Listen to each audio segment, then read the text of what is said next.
Olá, seja muito bem-vindo ao primeiro simpósio luso-brasileiro de astrologia, realizado pela ASPAS, Associação Portuguesa de Astrologia. Estamos na FIL, no Centro de Reuniões da FIL, em Lisboa, e durante estes 2 dias, hoje, sábado e amanhã, domingo, iremos estar à conversa e a entrevistar várias entidades relacionadas com a astrologia. Irá haver 4 salas em simultâneo, com palestrantes portugueses e brasileiros, e na manhã de hoje iremos falar, entre outros, com Luísa Azancote, com o tema Astrocartografia, e com Luís Resina, com o tema Astrologia na época dos descobrimentos portugueses. Luísa Azancote, como conselheira da direção da ASPAS, quais são as expectativas para este primeiro simpósio luso-brasileiro de astrologia aqui na FIL?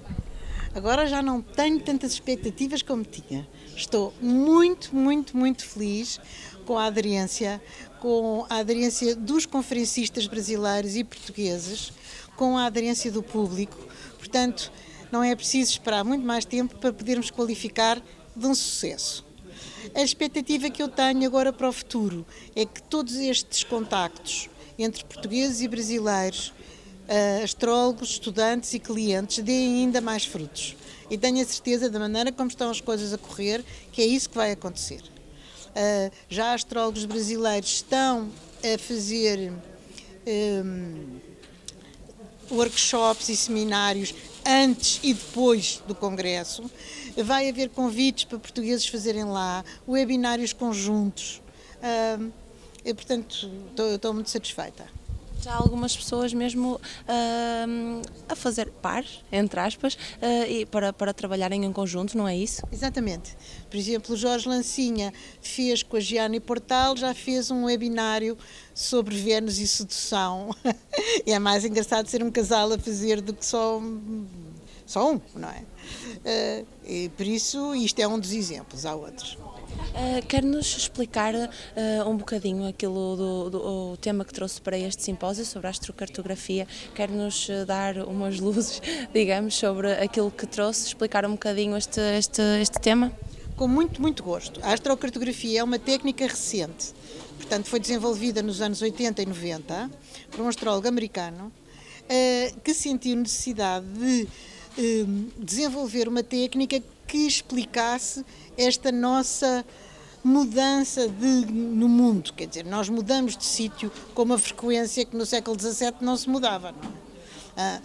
Vamos viajar. Você viaja. Com certeza. Há empregos que depois mandam para determinados sítios e, infelizmente, com a crise, também voltou a haver muitos casos de imigração. E as pessoas mudam de energias. Não mudam de carta do céu. A carta do céu mantém-se. A carta natal mantém-se. Mas mudam de energias quando mudam de local. E às vezes é bom as pessoas perceberem essas energias e perceber o que é que as espera nesse local para poderem tirar melhor partido delas. Que é o que eu faço. Portanto, a astrocartografia não é uma disciplina separada. Eu não dou uma consulta da astrocartografia. Eu dou uma consulta de astrologia com elementos da astrocartografia que introduz a dimensão espaço, isto é, mudança de local, nas energias planetárias que todos nós sentimos. E eu aposto, Catarina, que você, ao viajar, já foi a sítios onde diz, sinto-me aqui bem. E outros sítios dizer, não me sinto nada bem, acho melhor ir-me embora. Ou não? Sim. Isso depois é transformado por um mapa de cálculos matemáticos, que graças a Deus o computador faz, e interpretado por nós. Quer-nos dar algum caso prático? Eu mostrei ali variedíssimos casos práticos e a confirmação, mostrei na palestra que fiz, vários casos práticos, mas talvez o caso mais extraordinário foi um cliente meu, de aparência músico, que me se apresentou como músico inglês, que me tinha sido referido através do seu companheiro, que me pergunta onde é que é o melhor sítio no mundo para mim. Eu lá arranjei umas linhas jupiterianas e disse-lhe, olha, infelizmente o melhor sítio é no norte do Canadá, onde não me parece que sequer haja orquestras. Ao que ele me responde, não, eu só posso trabalhar como músico agora porque foi neste local, a trabalhar para uma empresa mineira, que eu fartei-me de ganhar dinheiro. portanto, revelou-se que um lugar que eu julgava improvável, dado ao perfil que ele tinha atualmente, se tinha revelado importantíssimo para ele e que lhe deu a expansão Júpiter, meio do céu, carreira, que ele tinha precisado na altura. Portanto, a astrologia é mágica. A gente, às vezes, o universo tem desígnios para nós que nós nem sabemos e a gente tem que estar abertos a eles. E esta técnica ajuda a isto, mais nada. E é isso que a Luísa faz. Exato. Juntamente com os trânsitos, progressões e todas as outras técnicas de astrologia que fazemos, que utilizamos. Luís Resina, muito obrigada por estar aqui mais uma vez connosco. Eu ia lhe perguntar então se nos queria explicar um bocadinho do tema que trouxe para este primeiro simpósio luso-brasileiro de astrologia. Olá, bom dia. Eu vou falar hoje sobre a influência que a astrologia teve na época dos descobrimentos portugueses.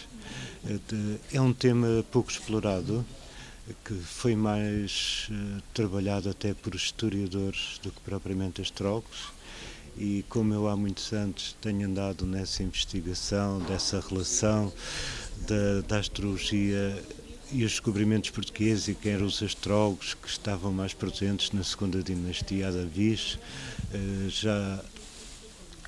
já há muitos anos que estive na Biblioteca Nacional e fazer essa pesquisa e relação. Há muitos trabalhos de autores nomeados de carreira, como o professor Luís Albuquerque, Introdução à História dos Descobrimentos Portugueses, as obras de Joaquim Carvalho sobre a cultura no século XVI em Portugal, e também dar uma panorama às pessoas de como é que a astrologia chegou à Península Ibérica. Quem é que trouxe a astrologia para cá?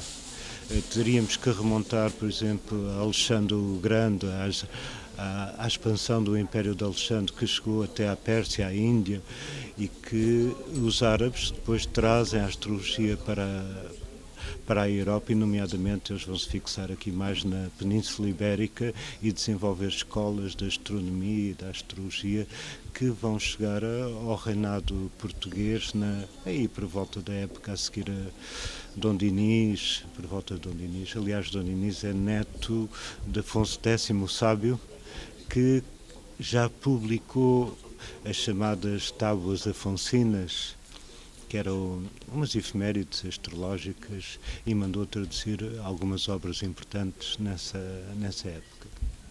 Para além dos descobrimentos portugueses, irei depois também falar um pouco da importância de certos nomes e vultos da história de Portugal, como Camões,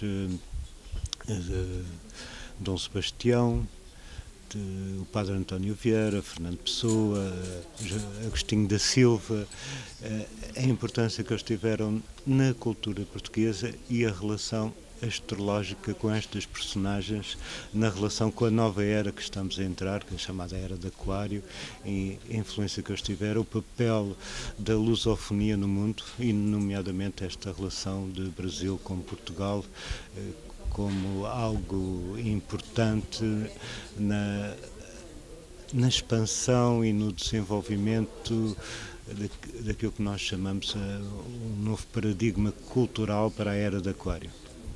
Que relação é esta entre a lusofonia, que me dizia há pouco, e a astrologia? Porque aqui a astrologia, apesar de ser uma língua universal, mas fala português.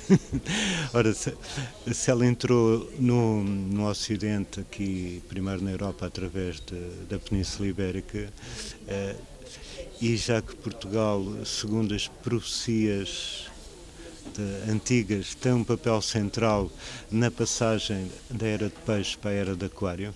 Aliás, na Era de Peixe nós desenvolvemos todo o lado da expansão marítima. Peixe é um signo do mar, não é? E agora que a Era de Peixe está a findar e a Era de Aquário já está a entrar também, Portugal tem um papel muito importante nessa transmissão, nessa passagem, por toda a passagem do seu conhecimento cultural enorme, com a sua tradição enorme que vem dos antepassados. que já Camões nos Lusíadas relaciona os luzes com os aspectos heróicos dos gregos, por exemplo.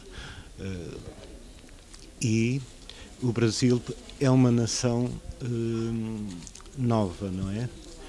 Que aparece numa fase muito importante, no século XVI, e que o próprio horóscopo do Brasil tem ascendente aquário, o que significa que é uma energia que irá ser desenvolvida ao longo dos tempos e que vai ter muita saliência agora nesta fase da era de aquário.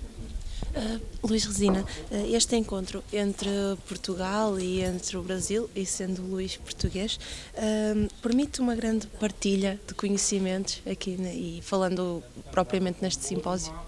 Sim, é uma forma de conhecermos melhor, é uma forma de trocarmos informação, de absorver aspectos culturais de cada um dos povos,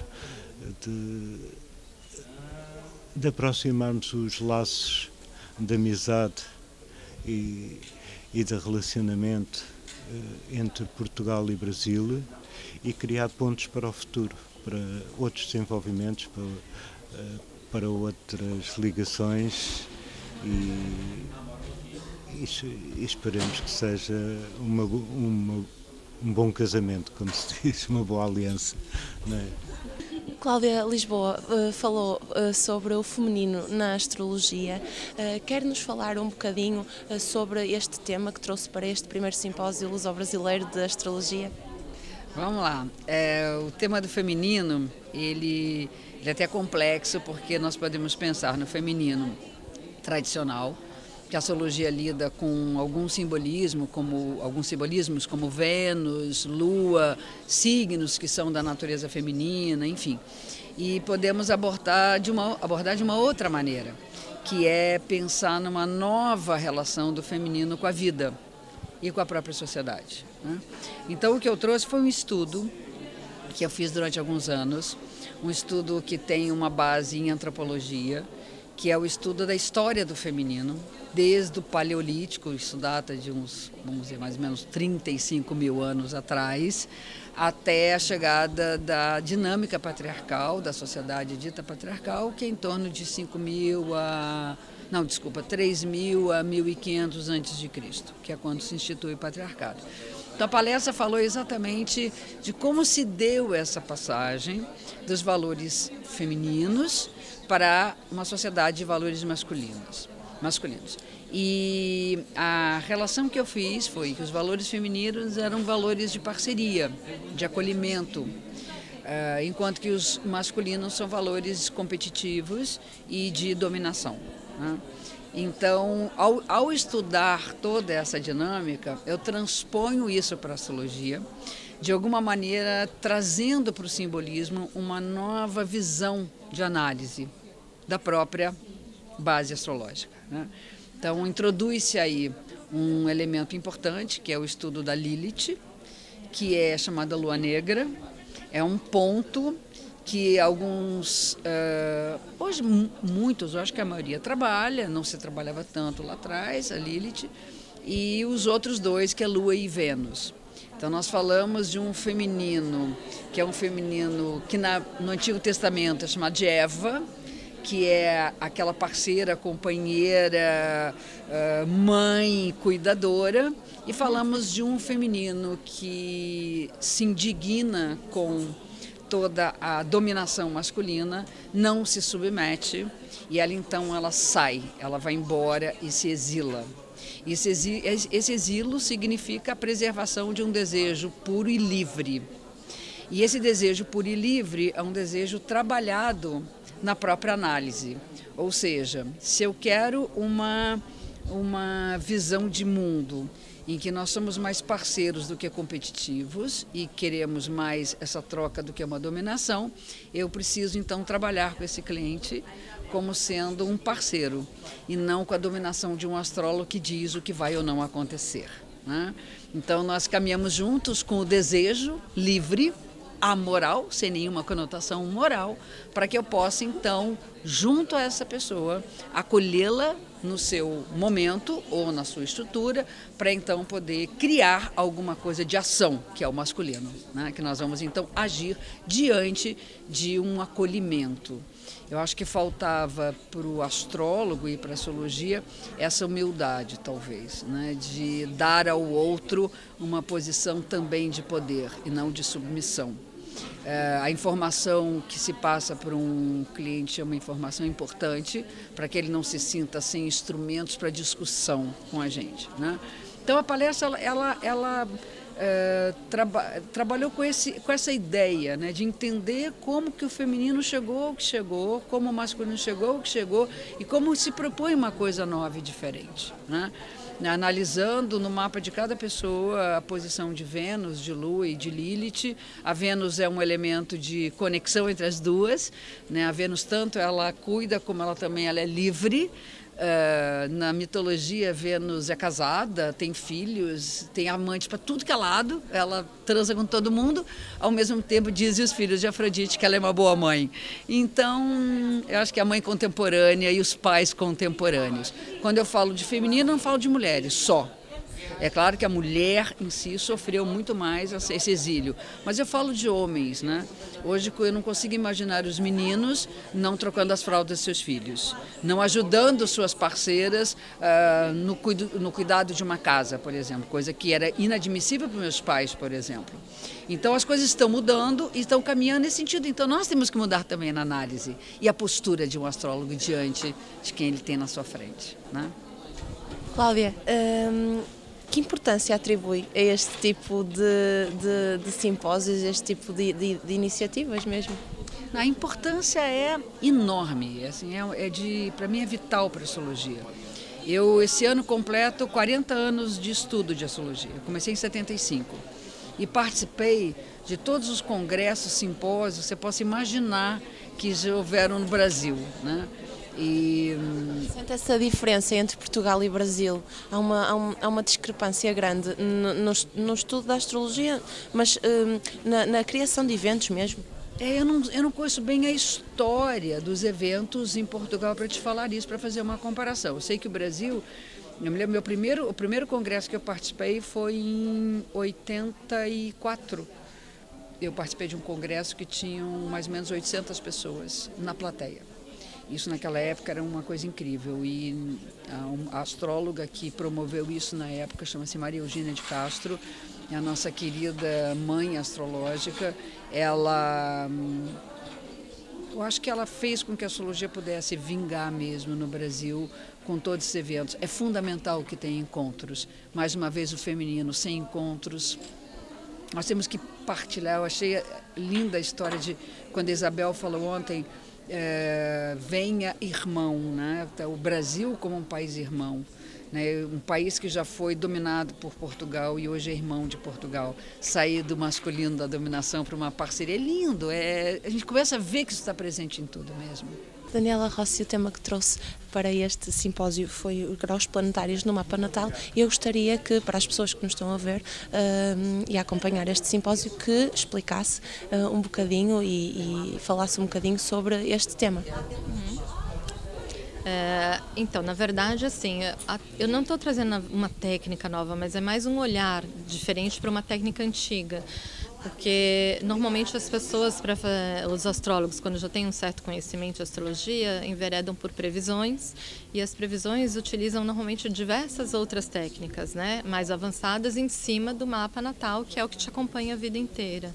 E esse olhar que eu faço é simplesmente não é descartando nem invalidando essas outras técnicas, mas simplificando. Então, baseado somente no movimento do mapa natal e da posição planetária do mapa natal, você consegue descrever tanto acontecimentos quanto principalmente desvendar a origem de formação de um determinado padrão. Ou seja, como cada planeta vai se manifestar na vida dessa pessoa ao longo da vida inteira. Para quê? Para você poder auxiliar um cliente na hora de por exemplo, de uma crise ou de uma decisão, até que ponto ele não está simplesmente repetindo um padrão inconsciente e até que ponto já não está na hora dele tomar uma nova atitude, porque o ideal é que você consiga identificar essas idades, porque aí você auxilia então a pessoa a quebrar um padrão, porque senão às vezes ela passa a vida inteira repetindo o mesmo disco sem se dar conta e estão tropeçando na mesma pedra. E com essa identificação, ou seja, com esse outro olhar, você, através simplesmente dessa posição dos graus do mapa, você consegue identificar então esses períodos onde a pessoa, se tiver consciência, consegue optar por um outro caminho e aí ela começa a escrever uma outra rota para a sua vida. Então ele é muito auxiliar, principalmente para quem trabalha com astrologia com um olhar terapêutico. Consegue dar-nos um exemplo prático daquilo que nos falou? Olha, é difícil, tá? Porque assim, eu teria que estar mostrando um mapa, né, para poder mostrar no mapa um determinado planeta, mas assim, basicamente a primeira, porque são várias técnicas que eu apresento, né? São 10 técnicas, mas a primeira, a básica, que vai assim, na verdade que ela vai se ligar às outras demais e é a que leva ao desenvolvimento das outras técnicas, é você trabalhar com graus simbólicos. Então cada grau no mapa representa uma idade, grau ano. Então, se eu tenho um planeta, por exemplo, a 9 graus em determinado lugar, significa que aos 9 anos aquele planeta se manifestou pela primeira vez. É quando se forma o padrão arquetípico desse planeta. E aí você tem várias técnicas que eu ensino na palestra e que vou ensinar num curso que eu vou dar no próximo fim de semana, de como descobrir essas idades e como identificar o momento onde eu posso quebrar esse padrão. Que importância é que atribui a este tipo de simpósios? E eu sei que é a primeira vez que está em Portugal. Como é que está a correr tudo? Bom, eu estou encantada com Portugal, estou muito feliz de estar aqui, de ter sido convidada pela Isabel, né, de fazer parte da Aspas e de participar desse momento que eu acho que é um marco para a astrologia aqui em Portugal. Para o Brasil, com certeza, é muito importante, porque a gente consegue expandir o horizonte, né, levar uma astrologia de qualidade para outros países. Então eu espero que a Isabel se fortaleça e que a Aspas cresça cada vez mais, para que tenham sempre novos eventos, onde essa troca de conhecimento é o ideal, né? Que a gente possa conhecer a astrologia que se prega, né, em outros lugares, a que se desenvolve aqui, que possa haver um intercâmbio maior entre os astrólogos do Brasil e de Portugal. A sua sala estava cheia, isso também é muito bom e significa que também o tema que trouxe é de veras interessante e importante para a astrologia em geral, presumo eu. Sim, na verdade eu fiquei bem feliz de ver a sala cheia, não esperava nesse horário da manhã tão cheia. E eu imagino que é pela curiosidade mesmo, porque é um tema que poucas pessoas trabalham, né? E, por incrível que pareça, eu acho que ainda é pouco comentado ou pouco difundido esse olhar. Então eu fico bem feliz que as pessoas tenham vindo apreciar. Maurício Bernis trouxe o tema Astrologia Empresarial para este simpósio. Eu gostaria de me falar um bocadinho sobre este tema que trouxe para o primeiro simpósio da Astrologia de Luso-Brasileiro. Eu trouxe o tema de astrologia empresarial, que é um tema que é, podemos dizer assim, inovador, que é a aplicação da astrologia para decisões de negócios. Então, é o uso da astrologia para a elaboração de estratégia para empresas, para negócios, para comércio, para empreendimentos em geral. O uso da astrologia na escolha dos momentos para se, por exemplo, lançar um produto, para se fazer algum investimento. Então é um tema que ele, no Brasil, eu tenho uma empresa de astrologia aplicada a negócios, né?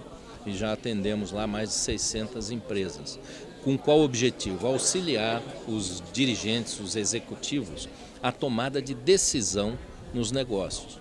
Então, é uma ferramenta, um conhecimento de suporte, de apoio para a tomada de decisão. Porque o que o empresário, o dono de negócio, ele tem que fazer quase que o tempo todo é tomar decisão.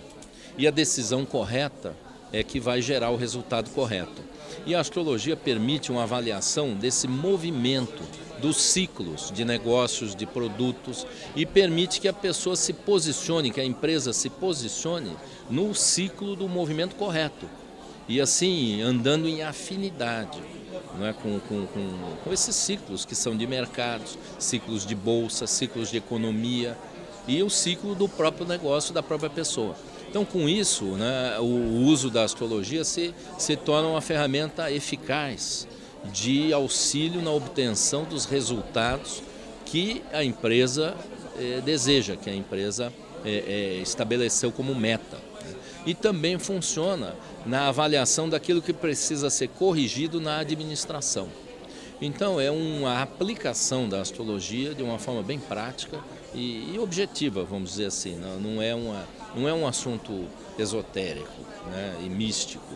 Ele é um assunto que lida com a realidade dos fatos. Então, o que eu procurei apresentar aqui no simpósio, primeiro simpósio Luso Brasileiro, foi isso, como usar essa astrologia, como fazer esse trabalho, e eu venho há 25 anos fazendo, graças a Deus, tenho bons resultados. Portanto, isto serve também não só para uma empresa já existente, mas para alguém que também pretende criar uma empresa, certo? Sim, muito utilizado para quem quer criar uma empresa. Porque tem uma expressão que eu costumo usar lá, que é assim, consulte antes um astrólogo. Porque antes de dar início a um negócio, é bom ver o momento correto para dar esse início. Porque existe a garantia do sucesso vai depender de alguns fatores. Um fator é o próprio desempenho da pessoa, do empreendedor, o empreendimento em si. O outro fator é começar no momento certo. Começou no momento certo, a chance de ter êxito, de ter resultado é maior.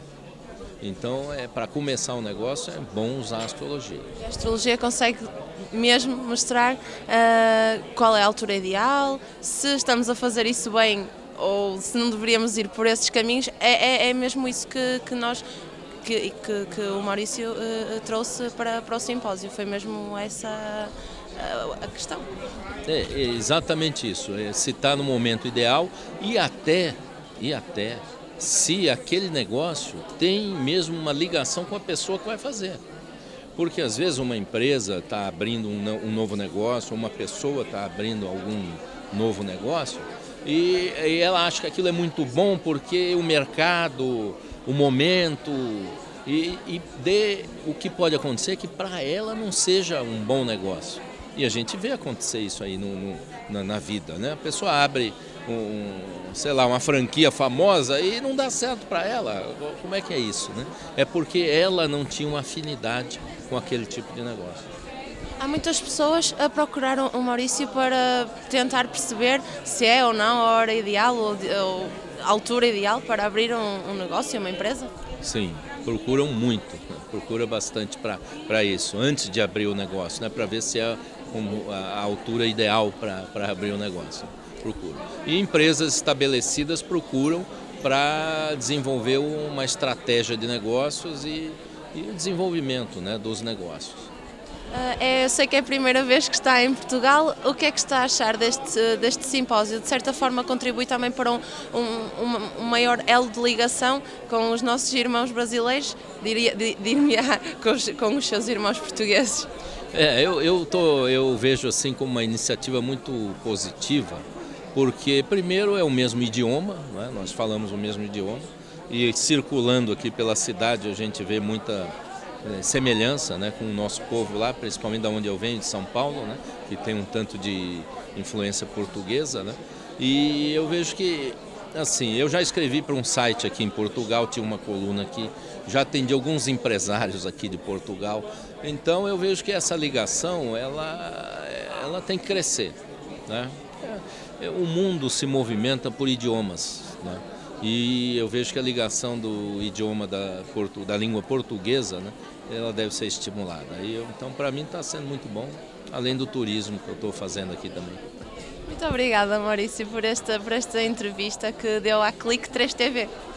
Muito obrigado a vocês por estarem aqui acompanhando e dando essa oportunidade para a gente transmitir uma mensagem de que a astrologia é um assunto muito sério.